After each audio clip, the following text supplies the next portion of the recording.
Why is this happening to me? Why is this happening to me?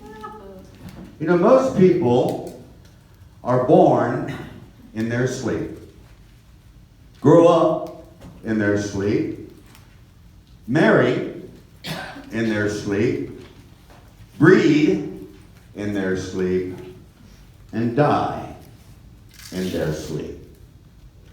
You and I are experiencing one of two mindsets and dynamics that we are experiencing in this world. We are either mind asleep or mind awake. How do we know if we are experiencing mind asleep? It's what Adam knew what mind asleep meant for him, right? As A Course in Miracles says, the Bible says that Adam fell into a deep sleep, and in nowhere did he ever wake up from it. How did he go into mind asleep? By engaging in duality-driven thinking. Picking that fruit, right? This is good, this is bad, this is beautiful, this is ugly. This person, Adam, engaged in judgment. And in that judgment, he retained this sleep pattern through the entirety of his experience. Okay? That's mind asleep. You with me on this one? Yes. Yep. Okay. What is mind awake?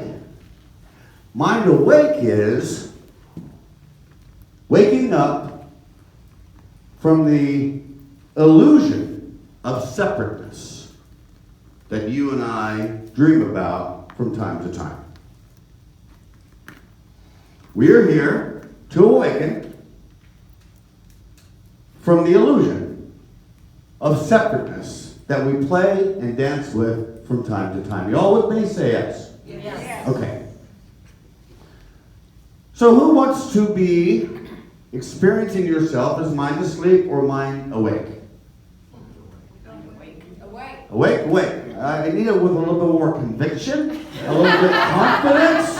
My goodness, a little sincerity. Who wants to experience mind awake? Oh, bingo. Bingo, bingo, bingo. I want you, we're going to start from a paragraph that is so pivotal in A Course in Miracles. It's called, "This is Salvation's Keynote." Okay? And by the way, Nancy, this is what I was referring to this morning at breakfast, right? I showed you the prompt cake. So, this is what I mean. Listen to every word here, okay? This is salvation's keynote. What I see reflects a process in my mind which starts with my idea of what I want. From there, the mind makes up an image of the thing the mind desires, judges valuable, and therefore seeks to find. These images are then projected outward, looked upon, esteemed as real, and guarded as one's own. From insane wishes comes an insane world. From judgment comes a world condemned. And from forgiving thoughts, a gentle world comes forth. Okay.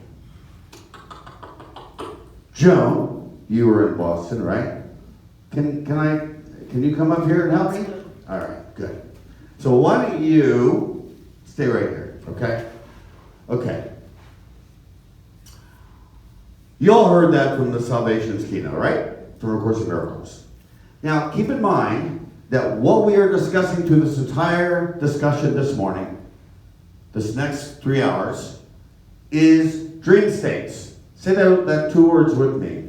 Dream states. Let's say it again. Dream states. Okay? This is really important because Jesus reminded Helen Schuckman, if she got angst or a little anxiety or a temptation to attack, right? Jesus said, hey, Helen, we have to remember that what we are discussing here are what? dream states, right? So you kind of laugh about the whole thing more easily, right? You can kind of neutralize what you are experiencing in time and space. So in this dream state that we're in right now, I'm going to give you a scientific miniature version of the Salvation's keynote that I just read to you from A Course in Miracles. You ready for this? Yes. Okay.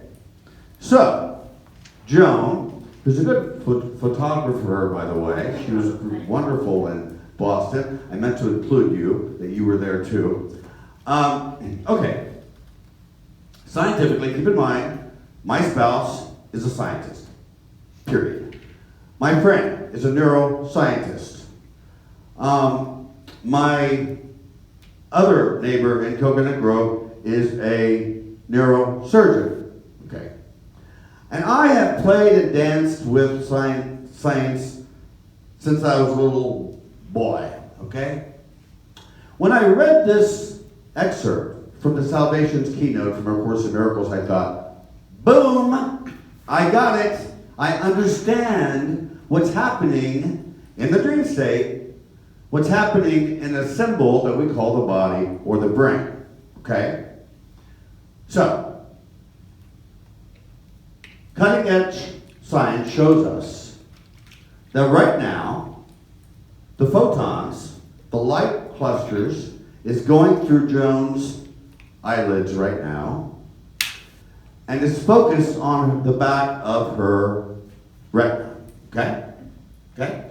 So it comes into her eyelids and is focused on the retina on the back of her eyeball. Okay? Right there, it is turned upside down and changed into electrical impulses. By the way, this is why the world is upside down that you look at. Okay.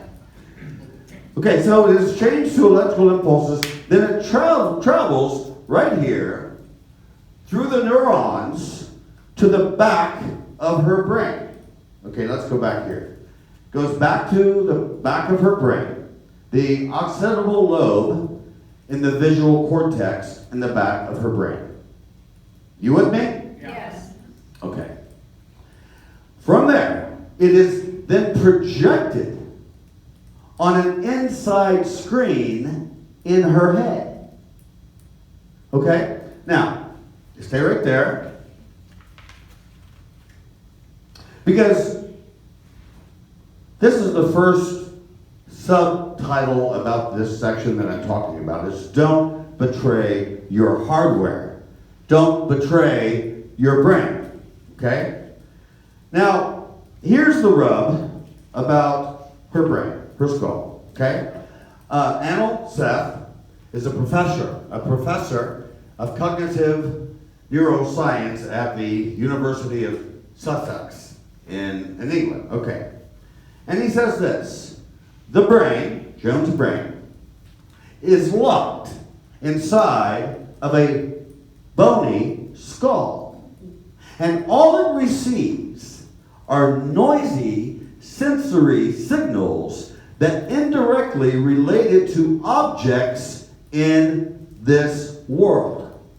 Okay, so again, we are projecting to an inner screen inside of our brain right now, number one. Number two, we are not seeing through the eyes then. We are seeing from the back of your brain. Third, you're not experiencing an external movie, you're experiencing an inner movie. Okay. Because Joan has a bony skull. And here's the rub. It is sealed from external light.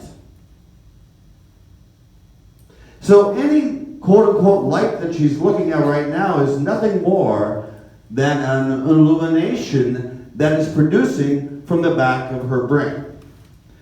The electrical impulses. So this is really important. When I say the word electrical impulses that is charging in the back of her brain, what we mean metaphysically is her interpretations and her perceptions of her inner movie. You all with me? Say yes. Yes.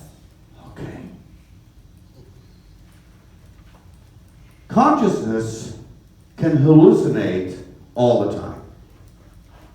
It hallucinates, the brain hallucinates all day.